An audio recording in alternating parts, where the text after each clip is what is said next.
siya.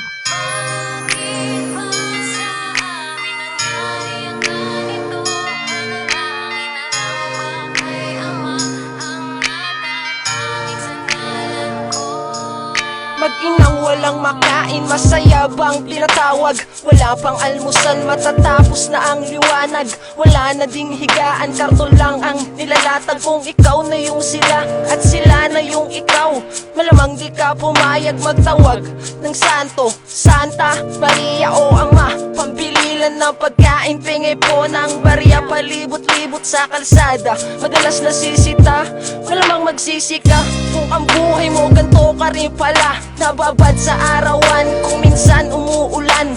Hindi ko nga alam kung nasan na ba yung daan. Basta merong mga sako, karton na mga bago, tuwang di mapigilan. Ibibenta ko na nga to, pasalubong kay ina, panglagay sa alkansya. Bibili akong tinapay, ang hiling ay matuwa siya. Madrama sa madrama, ang buhay ko talaga. Pulubi sa pulubi, inaaming oo na kung lalaitin mo ako. Di na ako magtataka, mas maganda nang maghirap kesa alipinin ka ng mga tao na hindi mo kilala. Bakit ba sa amin nangyari ang ganito? Panalangin na lang ba kay Ama ang natatanging sandalan ko?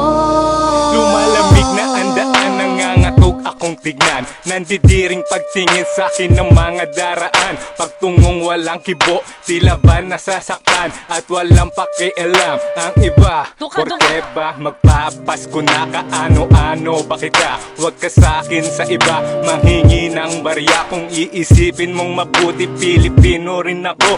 Madumi lang at suot, kadugo mo rin ako. Mga pagkain sa basura, titiisin ko basta kasama ko lang si ina. Lumipas ng mga araw, unti-unting nagbago. Maingay na kalsada, mga bata't pinadilyo. Sama pwede ba ako? Himik ng Pasko, medyo di ko kabisado. Ako taga-tambol, taga-hawak na mamiso, pero di ko inakala maraming makikilalang mabubuting mga puso ang aking nakakasama. Di nababase sa kasuotan, pagpatak ng aking luha, di ko kayang mapunasan. Akala ko noon palagi na lang kamumuhian, kay sarap din pakinggan ang tawagin kang kaibigan.